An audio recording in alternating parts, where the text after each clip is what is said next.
বাবা, এই যে এই কয়টা মুড়িই আছে, সারাদিন কিছু মুখে দেননি, একটু খেয়ে নিন।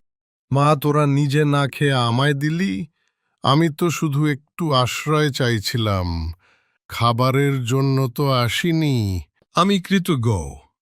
তুই যে মন থেকে খাবার দিলি তাতে আমি তোর ঋণী হয়ে গেলাম।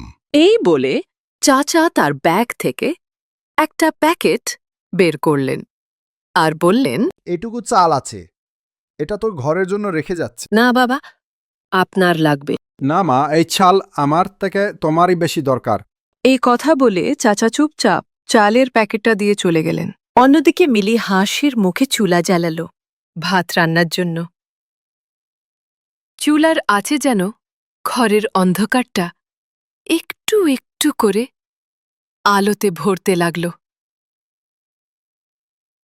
আর বাচ্চারা, তারা আনন্দে ঘরের এক কোণে মেচে বেড়াচ্ছে, যেন ছোট্ট সুখের উৎসব।